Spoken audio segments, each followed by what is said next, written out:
Vous écoutez Radio Panique. Kung Fu we dey do, day in day out we dey run it like school. Hitler, Adolf Hitler. Boom, boom, boom, for all. Afrika Kung Fu Nazos. Oi, oi, oi, oi, oi, oi, oi, oi, oi.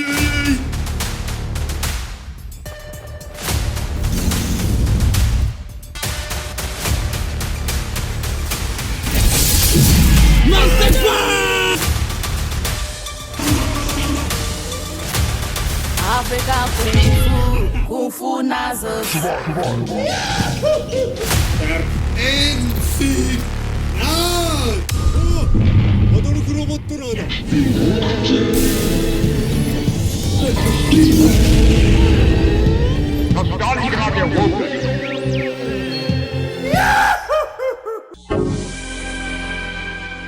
Salut, c'est Baud. Ce soir, dans Saturday Night Panic, sur les ondes de Panique, on part pour un voyage totalement improbable entre le Ghana, l'Allemagne, le Japon et la Belgique. Au programme, du kung-fu, de la satire politique, Adolf Hitler ressuscité et une bonne dose de cinéma indépendant. Oui, tout cela existe dans un seul et même film, African Kung Fu Nazi. Après avoir créé la surprise en 2019 avec un budget de seulement 20 000 $, le film revient avec une suite bien plus ambitieuse, African Kung Fu Nazi 2. Doté d'un budget d'environ 95 000 €, 5 semaines de tournage, de reshoot et une campagne de promotion internationale jusqu'au Japon. Et ce n'est pas tout. Depuis la Belgique, un jeune passionné de cinéma de genre a décidé de porter un projet totalement fou. Réaliser le doublage français officiel du film.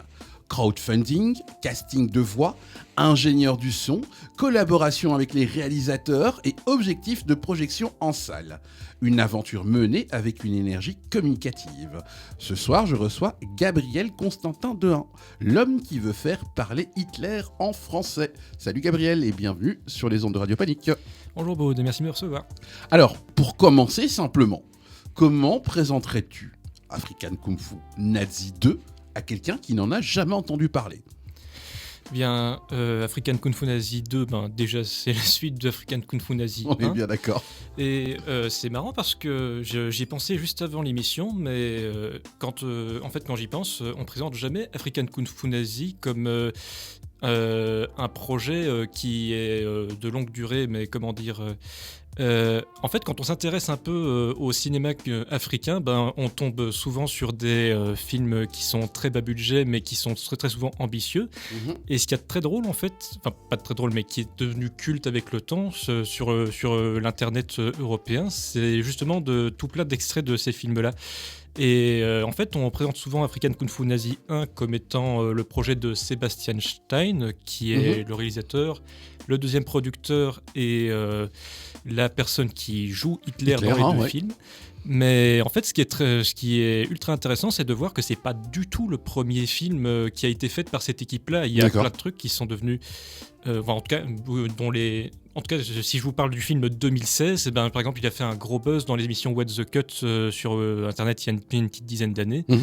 Donc, en fait, quand on s'intéresse à African Kung Fu Nazi, on atterrit dans un terrier de lapin.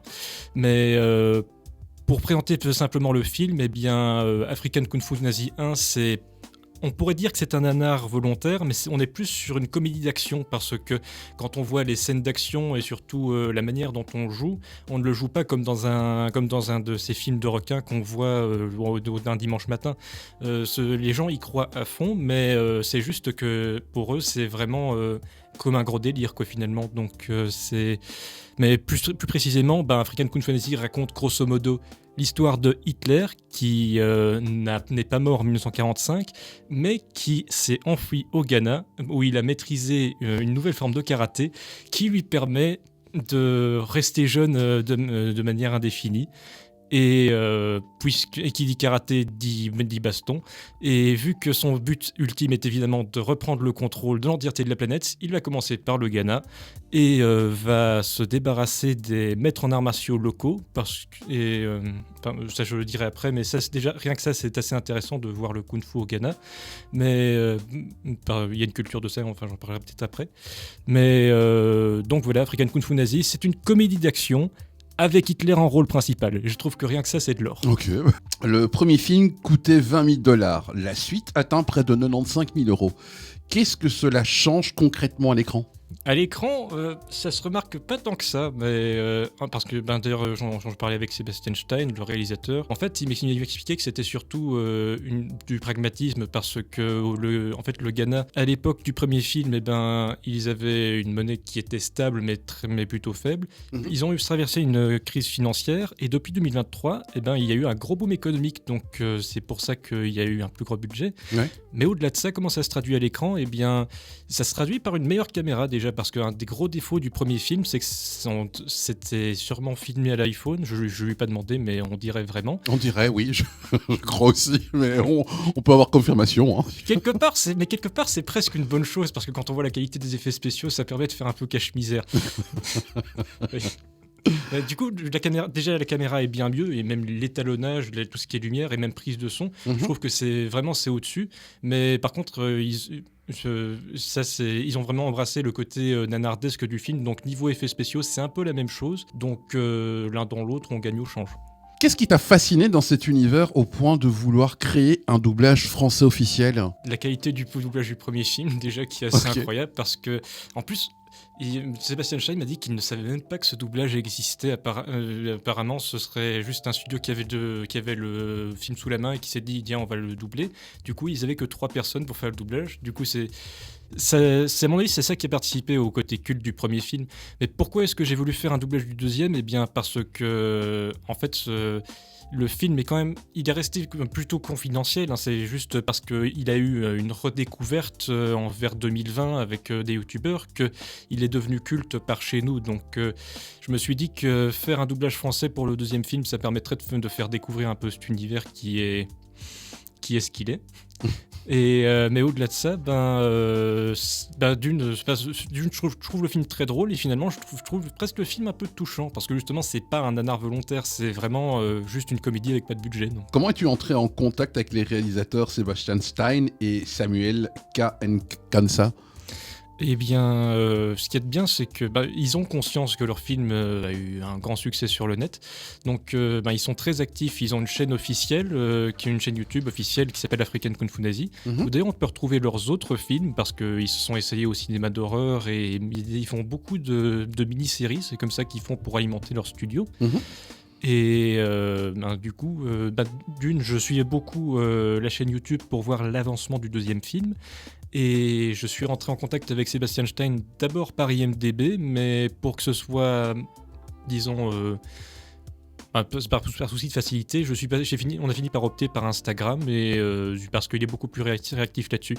Parce qu'encore aujourd'hui, il est en train de promouvoir le film, donc il est passé au BIF, mais il a été diffusé également au Japon, et la semaine dernière, je crois que c'était en Hollande. Ok, ouais, donc il s'étend quand même, le film s'étend. Comment, justement, tu as constitué ton équipe en Belgique, notamment avec l'ingénieur du son Cédric Ledouble ? Puisque je me présente avant tout comme un fan, je dirais pas que je cherche avant tout par les fans, mais c'est juste que je ne cherche pas à cacher la nature du projet, parce que c'est sûr que recruter des professionnels sur des films de série Z, c'est pas toujours facile. Mais je suis passé principalement, j'ai fait appel à mon cousin Aurélien Dehain, qui est caméraman et qui est assez bien installé dans le milieu.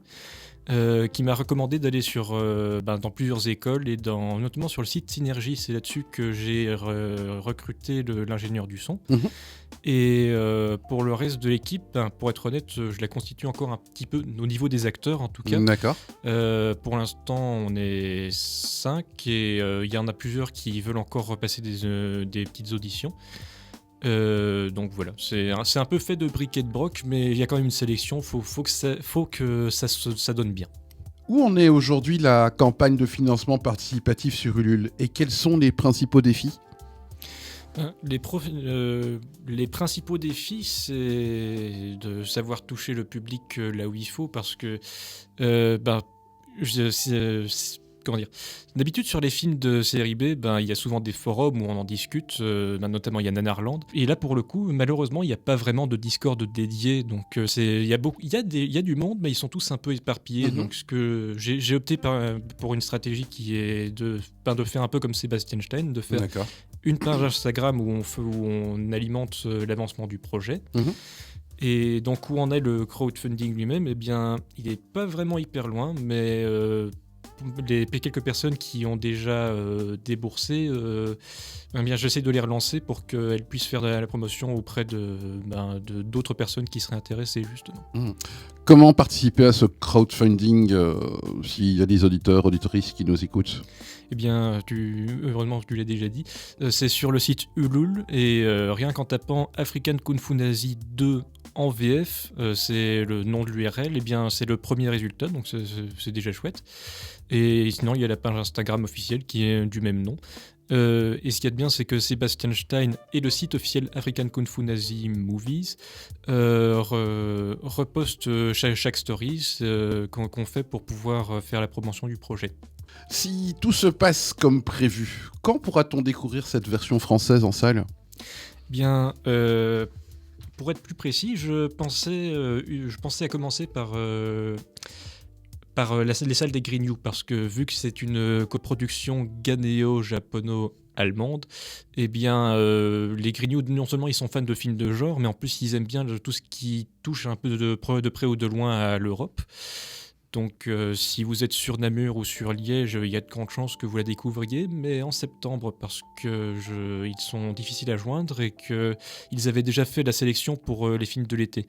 Pour moi, ça aurait été vraiment bien de finir le doublage fin juin et pour l'envoyer vers août par exemple, mais les choses sont faites comme ça. Ça arrivera quand ça arrivera, quoi. Voilà, mais au moins vu qu'on est actif sur les réseaux sociaux, au moins on le saura. J'avais une petite annonce à faire, je te l'avais demandé.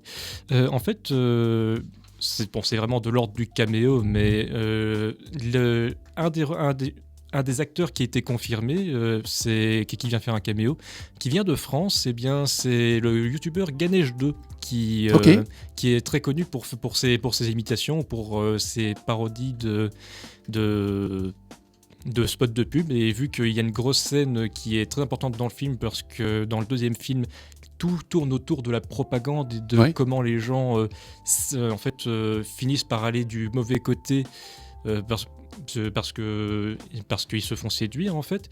Bien, je trouvais que ça collait bien fort aussi de Ganesh 2 et je lui ai proposé et il a accepté de carrément le faire bénévolement juste pour pouvoir avoir de l'expérience. Ah bah ça c'est chouette, hein. Waouh.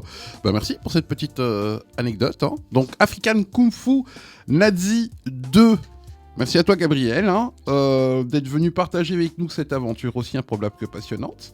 Merci. Comme beaucoup. Quoi, un coup de cœur pour un film totalement barré peut devenir un véritable projet à l'international. Merci beaucoup à toi et je ne peux te souhaiter que du succès pour ce projet. Merci Baud. Et quant à nous, le Saturday Night Panic Mix continue et ce soir c'est avec DJ Mano Sinistra.